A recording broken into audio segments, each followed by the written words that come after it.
She didn't just burn out suddenly and reinvent herself. Her story was intentional and so much quieter than that. Terentia Browne is today's guest, and her life started as a little girl growing up in Durban, South Africa during apartheid. She was raised by a single mother who believed education was the only way to break that cycle of poverty. So she became a chemical engineer, but not just any engineer, the kind who was constantly asking questions, solving problems, and figuring out how to make things better for those people around her. But while she was building factories, leading engineering teams, and working for global companies like Johnson & Johnson and Unilever, another version of her was quietly being built underneath it all. A coach, a leader, a builder of people. And then one question changed everything. What is the significant impact you want to make on the world? That question led her to leaving engineering altogether and launching Impel Talent and dedicating her life to helping leaders grow in confidence, emotional intelligence, and purpose. What I love about Terentia's story is that she didn't clock out because she hit a wall. She evolved before she got there. And in a world that constantly rewards noises, her journey is a powerful reminder that quiet strength can still build extraordinary things. So without further ado, please enjoy Terentia Browne and her clocking out journey. Terentia, welcome to the podcast. It's nice to see you. Oh, thanks, Raymond, for having me. I'm looking forward to having this conversation with you. Oh, I am as well. And kind of for some context here, your background is just truly remarkable because you have had one of the most unconventional pivots that I think I've ever seen in terms of where you started with your career to where you are today. And the one word that comes to mind for me is building. And the way and how I arrived at building is your career started as a chemical engineer. And now you have co-founded a company, you are coaching, you're providing leadership development to high potential individuals.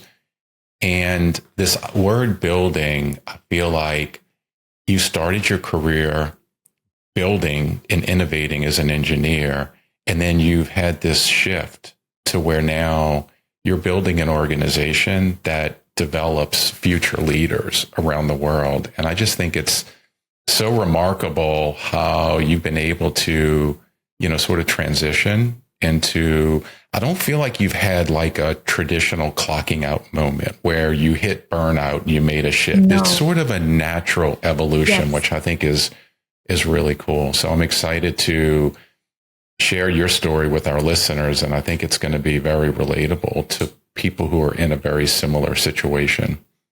Yeah. Well, thank you for having me. And I've realized that I need to tell the story to as many people as possible because different people take different things away from the story. I never thought it would be a story that, I would share and that would inspire people, but that has now since become my hope to do that for many more people because the world we live in is crazy. There's a lot going on, and there's a lot of pressure, a lot of stress. I'm grateful I never got to that point where it was, burnout and I needed to make a pivot and a change. And so I would really love to encourage people to start thinking about it before you get to that point, than hitting the wall, and then it's so much harder to come back from. So Terentia, we love an origin story. Let's start with, tell us, where are you from and where did you grow up? Yeah.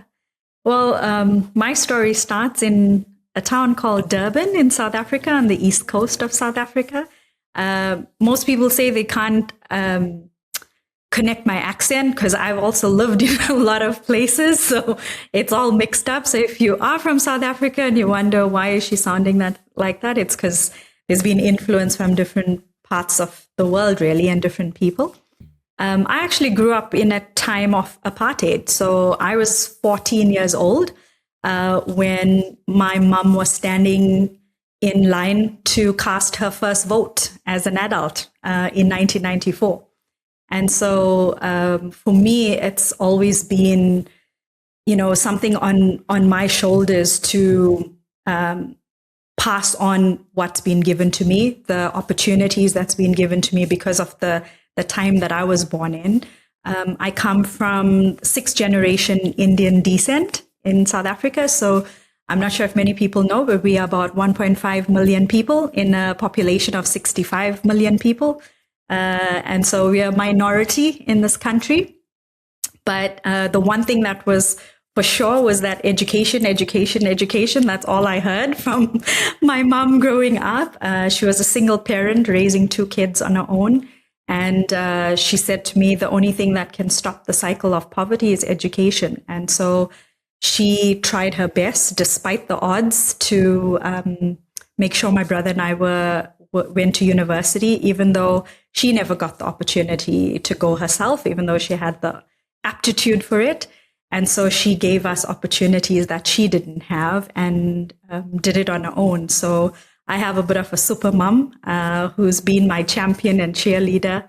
And so everything that I have achieved, I am very grateful to her that she has been there with me every step of the way. Wow. What a powerful inspiration your mom is. Absolutely.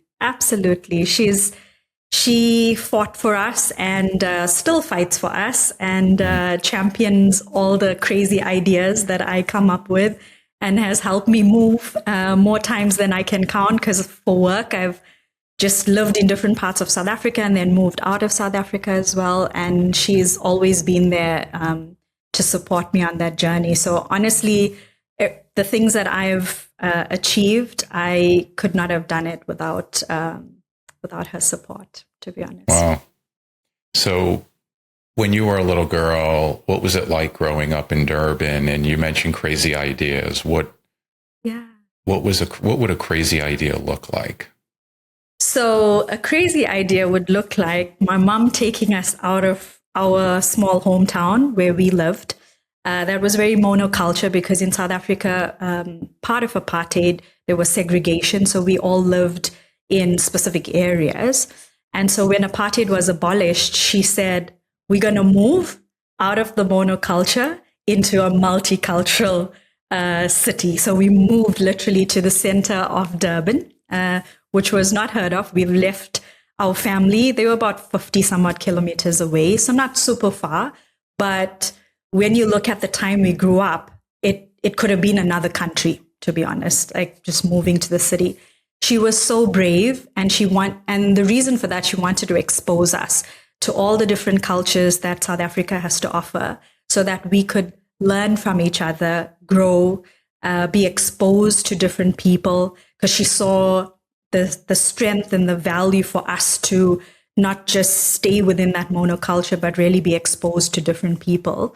And that's exactly where I started learning about cultural intelligence. And I'll speak a bit about what we do a bit later, because that's what I do now as well, teaching people in these global companies. But it all started from me understanding that from a very young age. But it took her courage and boldness to step out of the known into the unknown, and to raise two kids on her own in this unknown space. So that's why I say she's an inspiration to me.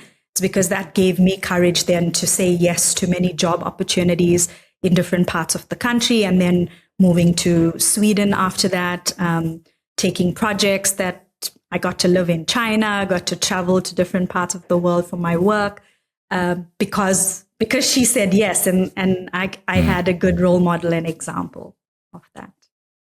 Wow, that's pretty cool.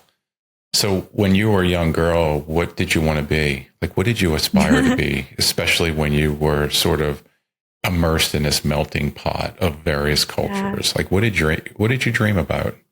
Yeah, definitely not an engineer, because I never saw engineers around me. We didn't have anyone in our family or friends. So I wanted to be a doctor. That was what I had my heart set on. I loved school, so academics was very important to me. I loved maths, I loved science. And then I came to my final year of school and I went to the university that's in our hometown and went to the student counseling center. And the lady there said, don't bother applying for medicine. You're not going to get in. You're from a minority group and there's a quota system and we take very few from your race group. And so coming from a single parent home, I was like, I'm not taking a chance of not getting into university. And I had to stick to the university in my hometown because my mom was not able to afford to send me to university out of the province or to another university. And so I had to pick something that I could be good at. And so I love maths, I love science. And so I did some research and I said, I'm picking chemical engineering. And she was like, okay, what's that? Right? Because we haven't been exposed to it. But she worked at Unilever at the time. And so my mom, being my mom who does research on everything and makes sure she is fully informed and knowledgeable, phoned up engineers at the plant where she was based and said, can you speak to my daughter? And please tell her what it's like to study chemical engineering and what it's like to work as an engineer and make sure that she is well informed. And so that's what happened. I spoke with them and I said, well, I'm actually even more convinced that this would be the path for me. And so that's the path I chose. Yeah. So doctor to engineer. So it was very, very different. Well, you certainly picked the toughest discipline. That's for sure. When you think about the engineering disciplines that are out there that, if you're not going to be a doctor and you're going to be an engineer, go to chemical engineering route because it seems like that's the toughest one and the one that earns the most money. Well, I have been blessed. I didn't understand the concept of what the money would be, but for me, it was. I think there was always a pull and a drive to help people. So I looked at what could I be involved in that I could still help people in some shape or form. And so early on in my chem-eng career, I made a decision that I do not want to work in the petrochemical industry. I want to work in either healthcare or just helping people, like, creating products that enhance people's lives. And so in whether it's from a sustainability, environmental perspective, or it's from, helping create products that, just benefit humanity. And that's what I've done. So I've chosen jobs that do just that. So still helping people, but just from a different way. Wow.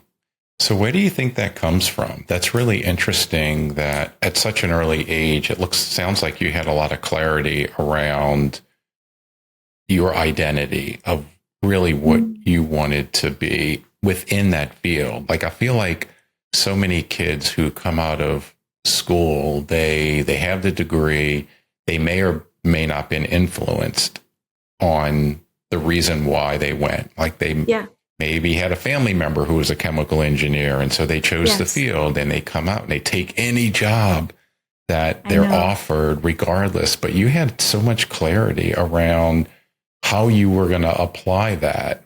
Where did that come from? I think it comes from my faith. So that has always been very strong and important for us. My mom made sure that was key to us growing up. And so, like, serving people in church. And so I play the piano. So I used to play in church, like, from a very young age. And so we were in a small church. So then you get exposed to a lot of things. And just serving people was very strong in terms of our value system, which my mom raised us with. But then from the faith as well, that's very strong. So I think for me, it always comes down to how do I serve others in whatever I do, and how can I use the skills that I have to be able to do that?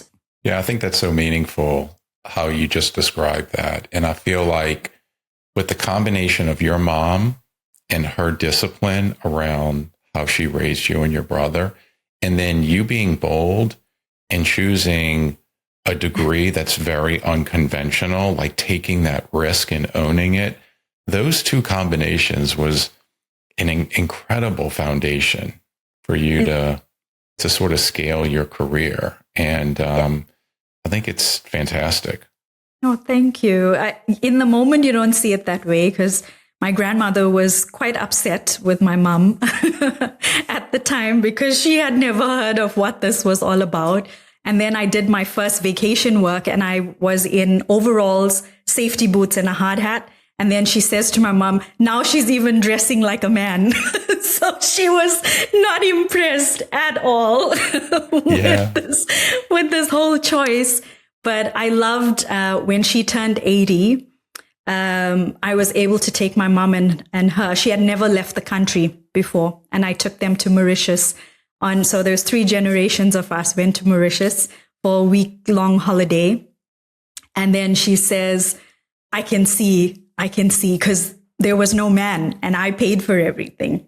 And so in her mind, she couldn't comprehend before that, like what was all this about. And I was able to take them on a holiday, and she had never, stayed in a hotel or went on a plane before. And this was all the first. And then I remember the first day we were in the hotel and she comes to, because we had separate rooms, and she says, you got to get up and make your bed. And I'm like, don't worry, people will come. And then she's like, what do you mean? Because she hadn't seen that before. And then day 2, she was like, leave it. They're coming. Don't worry. They'll come and clean the place. That was for me like the best gift that I through education, I was able to expose her. And so I was the first grandchild from both my mom and my father's side to go to university.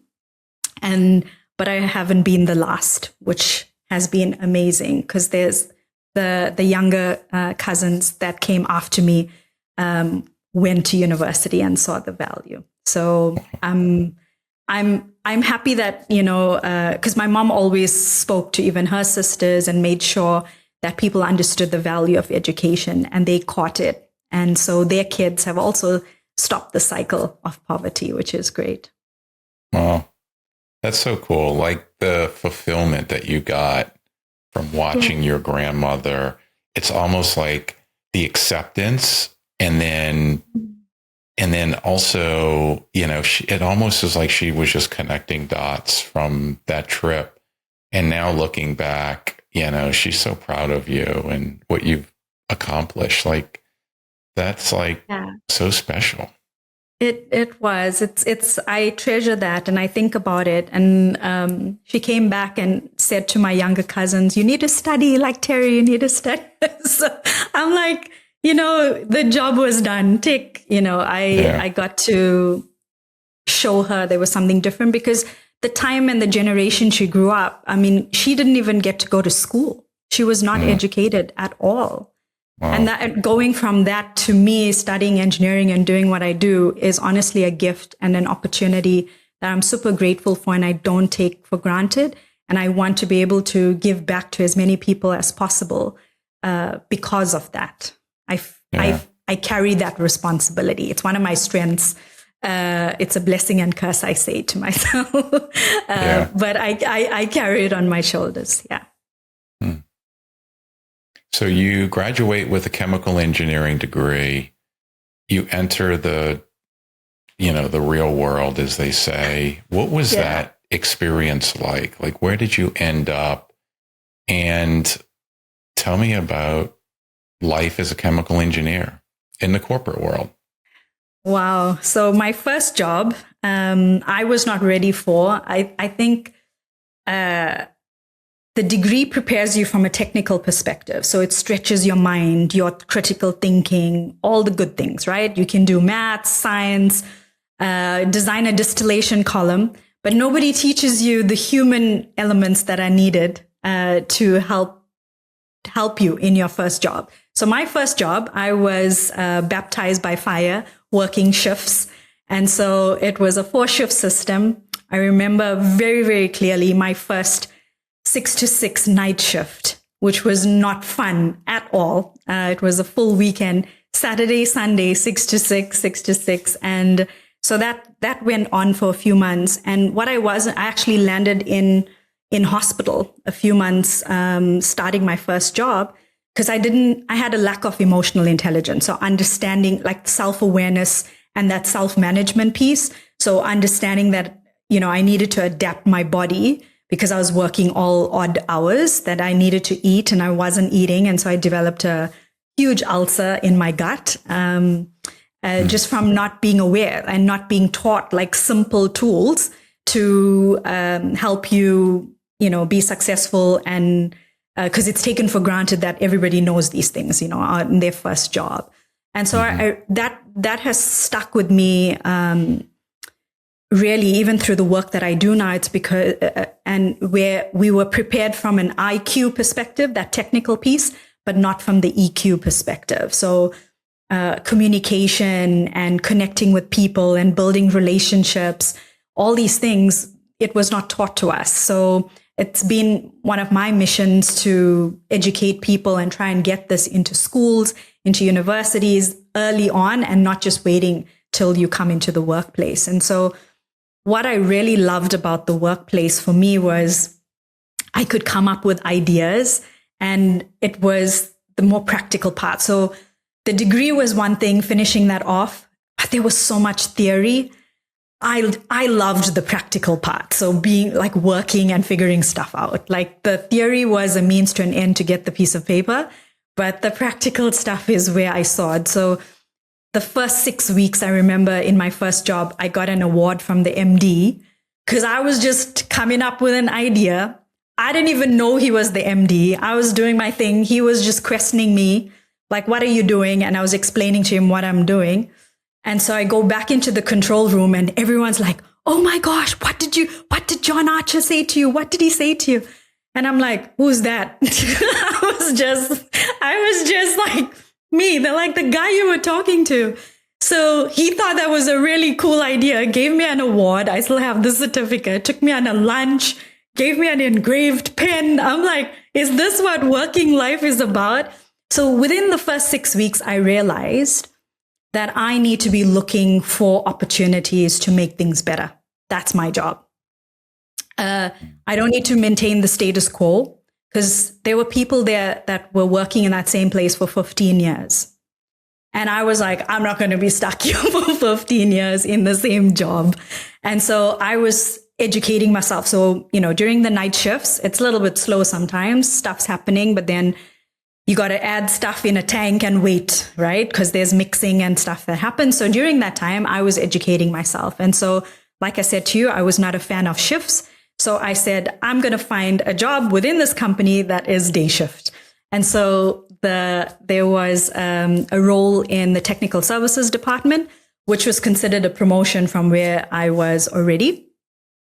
And so I learned everything I could learn about what is it that they do. So when they come and support us, I would ask them questions, be curious. What are you doing? How are you doing that? Figuring it out. And then there was an Excel spreadsheet where you had to input numbers and it would turn red if it was failing and it would go green if it was passing. So people that were there for 15 years would just accept the red and accept the green. I can't. I don't know. Something in my brain doesn't allow me to accept these things. I needed to understand, why is it red and why is it green? And so I started figuring these things out. And there was a job opening and I applied because it was day shift. Really, that was the thing that was driving the whole thing. And I had to write a test. And I remember my manager at the time came to me and said, why did you apply? You just embarrassed everybody. Like, you embarrassed me, you embarrassed everyone. And I'm like, what do you mean? Did I fail? He's like, actually, you passed and now they want you in the other department. And now you have to leave here. So I'm like, okay, because I was so shocked that, when he said I failed, so I was still reeling from the whole thing. But it was, for me, that curiosity, and that's what I carried with me for every role since then. That first job really helped to shape that ask questions, be curious, look for opportunities to make things better for the people around you. Terentia, I first of all, love how you were able to get from night shift to day shift. And when I heard that story, there's a couple of things that struck me. One is obviously the motivation that you had. You know, you were so driven to make an impact that would ultimately lead to success. And obviously you got on the day shift, which was important. But the other thing that really struck me was the helping component. You know, early on, you told me about your desire to want to get into a field where you can be a servant in terms of helping people be better. And you landed in this real technical environment where you're sitting in a control room, you have operators and engineers, and, you know, everything is very technical. And like your mind is wired to, how do I create an environment where people feel supported and helped? Yeah. And I love that example of the green and red, you know, thing on the control panel where you had to, you just didn't want to settle on that. And you were figuring out, like, how do I design something that would help the process be more intuitive and be more effective? And so this whole idea of coaching was instilled from the beginning. So it's interesting how your identity started as an engineer, and you were looking for ways to help people within the field. But at the core, your real identity was you were a coach.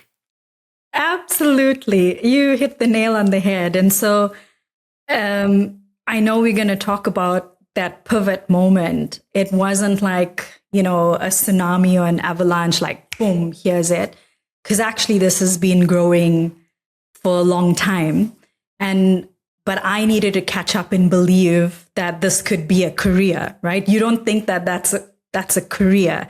Nobody wakes up one day and go, I'm going to be a leadership coach. Like, that's not on the list of things that people put down on the paper, you know, not traditionally. But for me, I think when I joined Johnson & Johnson, so from Unilever, I got called out of the blue by a recruiter who is funnily enough, he's my business partner today, which is another fun story. This is how, you know, everything, all the stories get woven together. Didn't know me, just called me up. And I said to him, I don't think I will move. I'm really happy where I am. And he's like, but it's a promotion role. Why would you not want to go? I'm like, no, I know somebody who would be great for the role. And he still tells the story till today. Like, it struck him. Why would you like recommend someone else? This would be a promotion for you. And I said, because I was happy. And then he said something to me that I'll never forget. He says, well, I go after happy people and people who are content in their jobs and not people who are miserable and are looking for jobs and wanting to move. So I'm like, okay. And so he ended up recruiting me from Unilever to Johnson & Johnson in 2015. But again, I moved to J&J because of the leaders. So when I went for the interview, I was very drawn to the leaders. They were people who wanted to serve their teams. And for me, that just like gelled immediately. One of the leaders, she's still my mentor today. And we really connected. And I remember leaving that interview and she's like, see you soon. And I'm like, what? So I left there and I went for fun because my manager, I spoke to him at Unilever and he said, go for it. Go for the interview. It's one of the best advice I've been given. Go keep yourself current. Go benchmark yourself. See what's out there. But just don't tell anyone because we don't want to bring the morale down that Terentia's leaving. And so I went and it was for fun, honestly. They sent me a case study. I did a whole presentation, did all of that. And then they offered me a role. And I actually changed my entire life, moved to a small town in South Africa from Johannesburg for the leaders, for the leadership. Wow. And I realized that I've been making decisions about jobs to surround myself around the right people. people who get it, people who got it, people who got that serving others matters. And so I wanted to be around that. And so I changed my life. And then in 18 months, I then got to go on an assignment to Sweden and got to lead the engineering team there, which was a massive gift, honestly, just for me to move outside South Africa and learn so much about myself as a human. And then also to see how other people saw me, because living within South Africa, there were certain things that I was carrying from the past, from our history and the way I saw myself. And then just being able to step out of that, there were people that taught me the way they saw me, I needed to see myself that way. And so that brought a different sense of confidence to me that I'm eternally grateful for. And so while I was at J&J, like I said to you, I had amazing champions. And so my VP at the time had proposed and recommended me go on an accelerated women's leadership program, because there's not many females within the senior leadership in engineering. And so I felt really grateful that they put me on that program. But I was the only one out of the global engineering that got to go on the program. It cost an arm and a leg and a kidney. I always say it was quite an expensive program. And I was like, but that's not fair. How can I be the only one? This work is needed for so many people. And so I remember it was an immersive program. So they flew us to Dubai for the first residency. And I remember the date. It was a very significant day. It was the 9th of February, 2019. One of the coaches asked us a question: what is the significant impact you want to make on this world? And then they broke us out and they said, go back to your rooms and think about this question. And so that was the first time I actually asked myself, okay, I'm climbing this ladder. Where am I going to? Am I on the right ladder? Am I on the ladder I'm meant to be on? I have the career path laid out for me, because there was no shortage of opportunity within the engineering space. I loved the company I worked for. I loved the leaders I worked for. And I was very, very happy.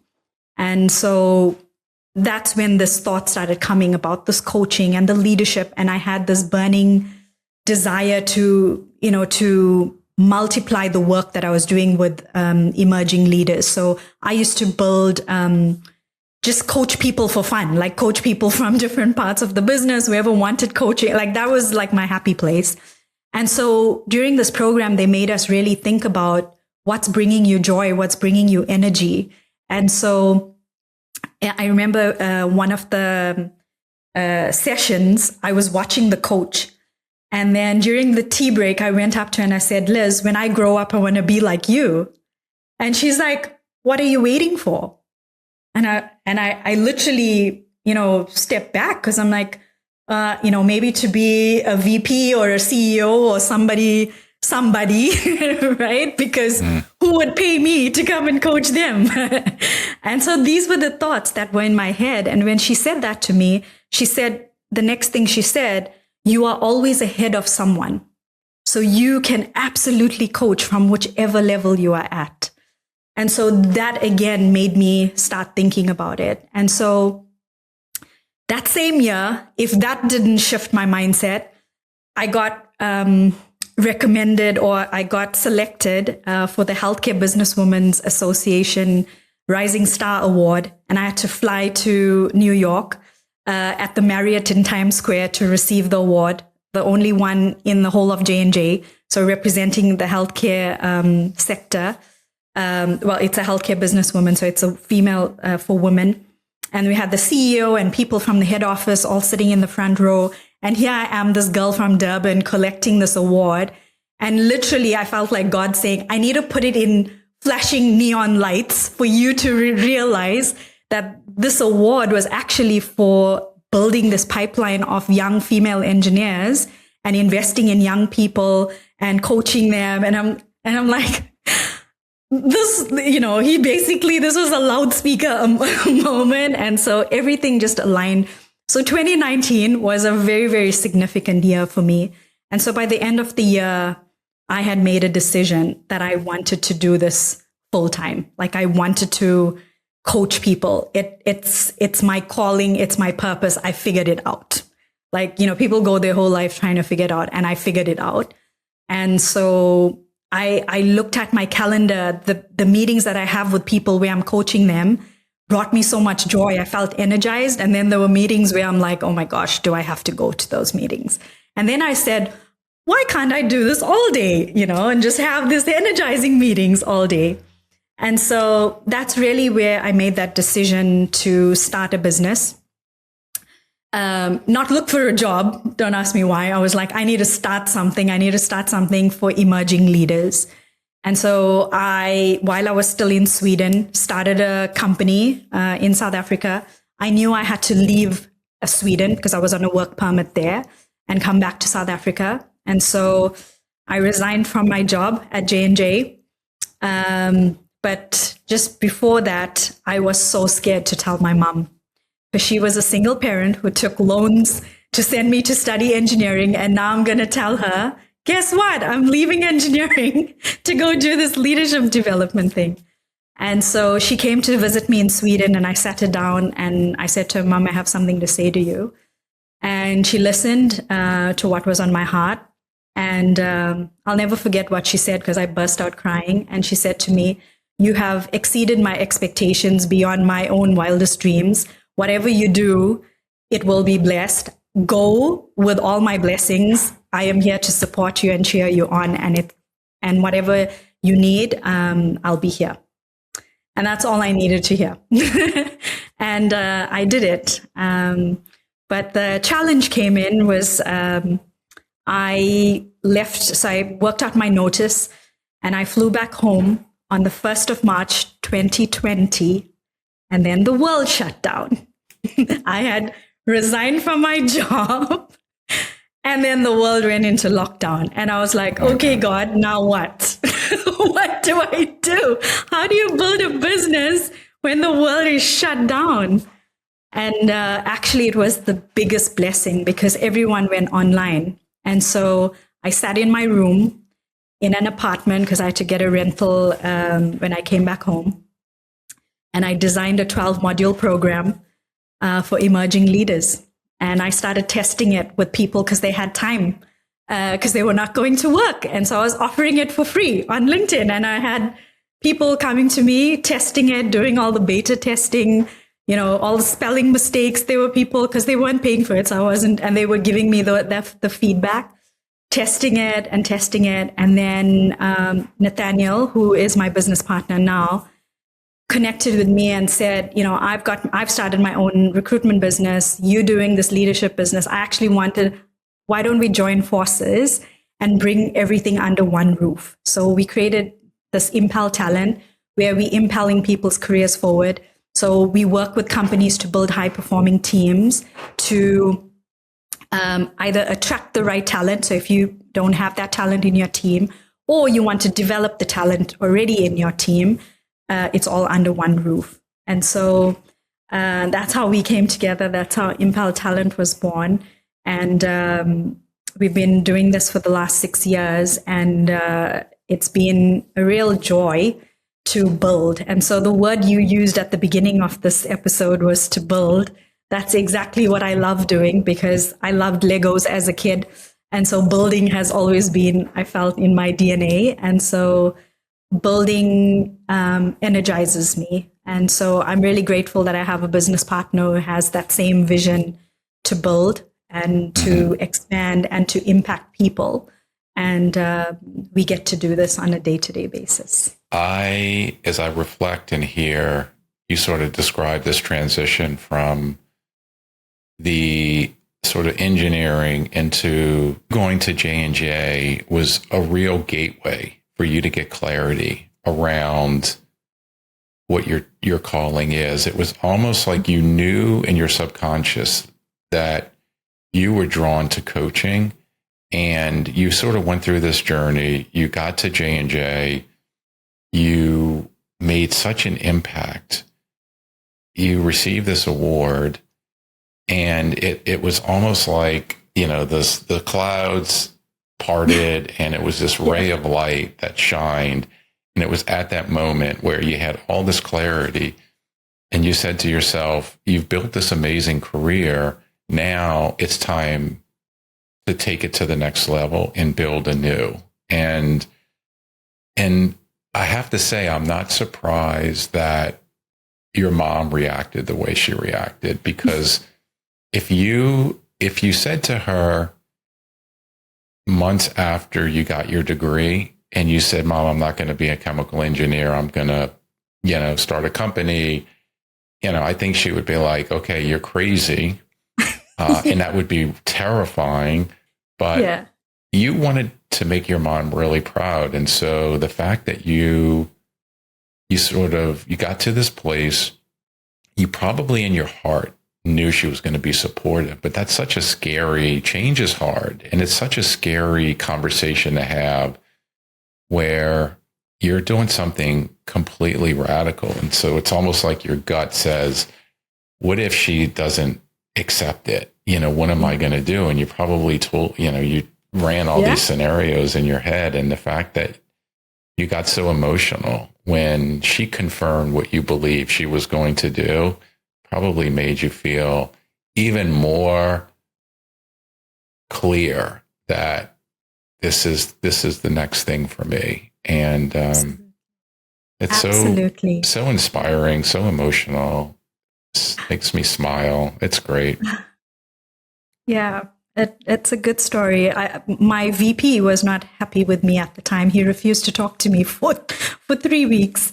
And then finally he put a time in the calendar to talk to me. And he's like, Terentia, tell me why you're leaving. And I gave him the whole story, like my purpose and calling, and how I figured this out. And he listened to me and he said to me, go with all my blessings. I can see the passion. If for some reason this doesn't work out, call me. There's always a job. And I was like, okay, there's a safety net. So I wasn't like being super crazy, but he fully believed. He's like, you can do this. Because I was already demonstrating it, I think, to a lot of people. And I remember my friends, the one friend, Kai in Sweden, said to me, when I speak, it's like balm to his soul. And I was like, what? He's like, because every time you talk to me and you help me through things, and it comes very naturally. And so a lot of people were placed in my path to encourage this, that gave me that courage to step out. And I actually in 2018 became a John Maxwell leadership coach and trainer. So again, full circle moment. Went to Florida, got certified, did all the things just to be a better leader. I wasn't going to do this as a full-time job. Little did I know that I would use that qualification to actually start a business. But it's always been there. And I think there was nothing by accident. Now, when I sit back and look, I have curated this journey. I just didn't realize like to what extent. And now, you see all the pieces of the puzzle come together. I love that. Yeah, what came to mind is the question that you were asked is, what is the significant impact you want to make on the world?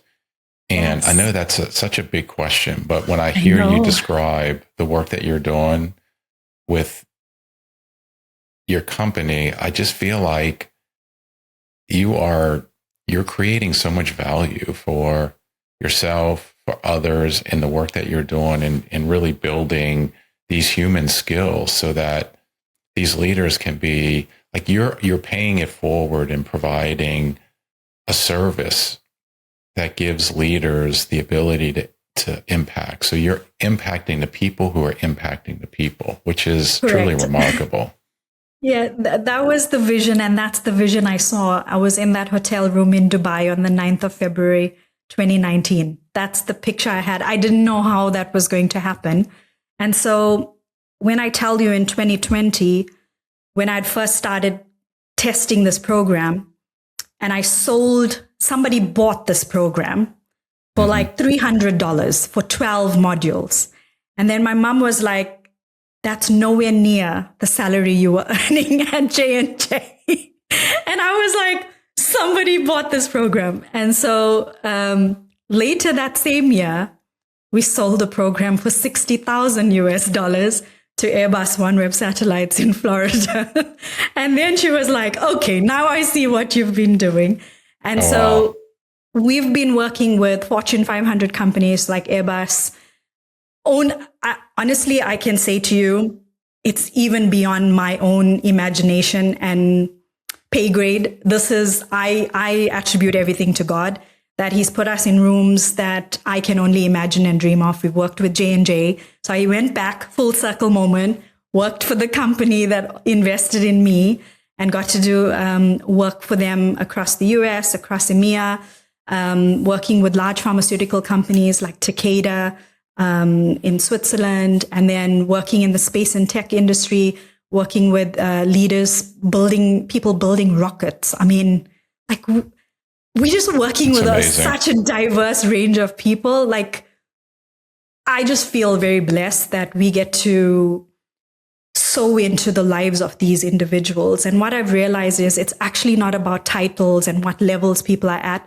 If you can meet them at their human need, it's a lonely journey being a leader. It is so lonely.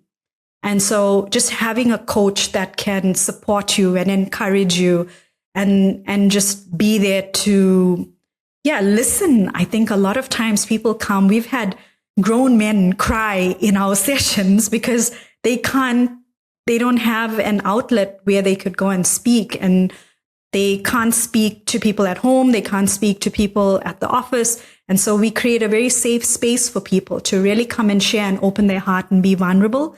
And then from that vulnerability, which is a strength, their confidence grows because we give them some tangible tools to support them on their leadership journey.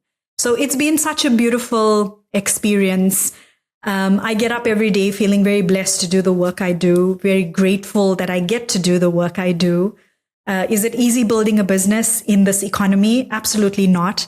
But we are being put into spaces and being connected with people where this work is needed. And so we find very, cost-effective ways as well to bring this to as many people as possible, because that coach I was telling you about, she said to me, I coach executive leaders, and the untapped market is all the leaders below.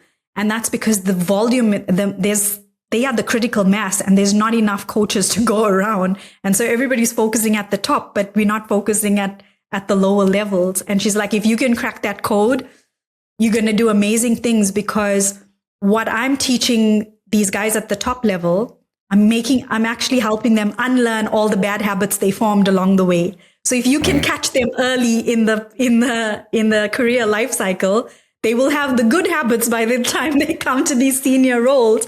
And then there will be no need for this exec level coaching, right? Because people have learned these good habits from the beginning. So that's really been my dream. Like, how do we build that pipeline of leaders that progress through the ranks? Yeah. I love that. I love that impact. And the question I have to end on is, if you have advice for anyone who doesn't have that clarity that you had at J&J, but they're in a situation where they feel that there's something else in terms of what they're called to do. They may not necessarily know what that is at the time, and they may be in a position where they are on a hamster wheel, they're working hard, they're putting in the hours, but they know that the time is up, but they're just not sure yet what that calling is. What advice would you give them? I will give them the advice that I took myself, and that is talk to the people that you trust around you.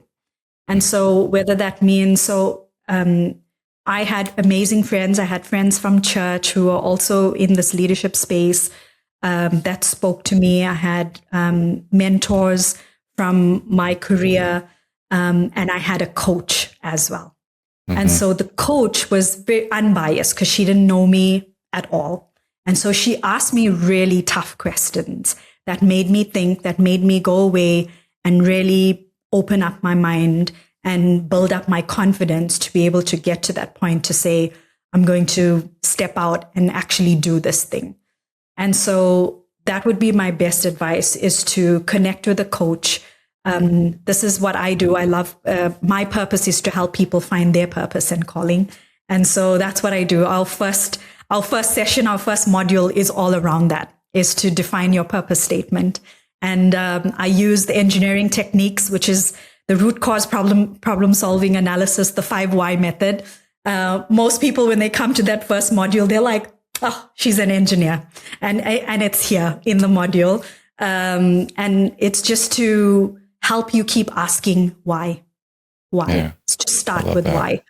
And so that's what I would really encourage you to do, is speak it out. Stop letting the thoughts go around and around and around in your head. Get fresh perspectives. Talk to people you trust. And the key word is trust, because not everyone's going to speak life into you.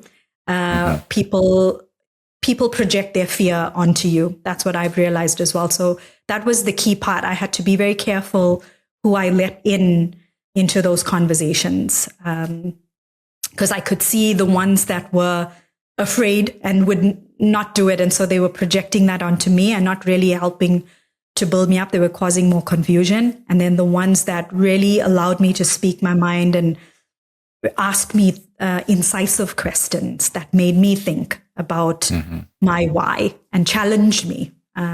That's what we need. So I would not recommend to everybody to just leave your job and go start a business. I was financially free. I got to that point where I was debt free. I was not married, no kids. And so I had, money saved. I had all of things. So it's not for everybody. I was very fortunate to have that situation. And so I'm also mindful when I'm talking to people and coaching people that not everyone can have that transition. There's sometimes you need to fly 2 planes at the same time and build something in parallel before you can let go of something and jump onto the next one. That is such great advice. I love the idea, and I'm going to use that, building 2 planes, because you were very fortunate, but you worked really hard to get to where you are. And for someone who is in this situation where they may not have a nest egg, they may have responsibilities. Yes. The key is start building that second plane while you're flying the current plane. Yeah. And that second plane, if you just start doing something and you make that investment, then you will have that J&J moment where you're sitting on stage and you will know when the time is come. But if you never start building the second plane, you will always ask the question and make the statement, what if? 100%. I got that analogy from the movie Air Force One, because that's what they were. They were 2 planes flying at the same time. And then you let go of one and then you get onto the other one and that takes off. So that's where I am. I'm on the second plane. That's great. I've had a strong network, and the network feeds into the work I do. I've been doing work for my previous managers in their teams now, which is just a gift and such an honor to be able to serve them, because they were the people that invested in me. So I get to come now and work with their teams. They've moved on from J&J and gone to other companies, and they contact me and they're like, can you come and coach someone on my team? And I've done work for them. So it's been such a privilege and honor to be able to do this work. Yeah. I love that. Well, Terentia, this has been an absolute pleasure, this conversation. I personally have grown from the conversation. A lot of what you said is very relatable. I know that people who are listening to your journey are going to appreciate what you shared. And I love this word, build. It started early. You've built an amazing career. You're building an amazing company. You're making such an impact on the world. And so really appreciate bringing to life the work that you're doing. So thank you. Thank you for having me. I appreciate that, Ray. Yeah. And thanks everyone for listening. Until next time. Hi, everyone. It's Raymond again here. I want to take a moment and say a special thanks to our sponsor, Career Minds. They're a global provider of workforce solutions. And if you like what you're hearing on the show, we'd love for you to take a moment and click follow on your favorite podcast app. And while you're there, please leave us a rating or review. It really helps new listeners find the show. And you can also watch the full episode on YouTube. Just search for Clocking Out with Raymond Lee and hit subscribe. And if you're listening on Spotify, don't forget to check out our episode polls and drop us a comment. We'd love to hear your thoughts. Finally, if you or someone you know has a story that they want to share about navigating change, taking a risk, or rethinking their career, we want to hear from you. Head to the link in our show notes and fill out the form to be considered for a future episode.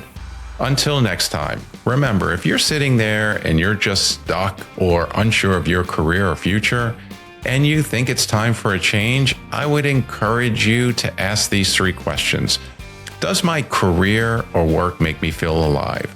Am I doing the things that matter to me most? And am I creating value for myself and for others? Until next time.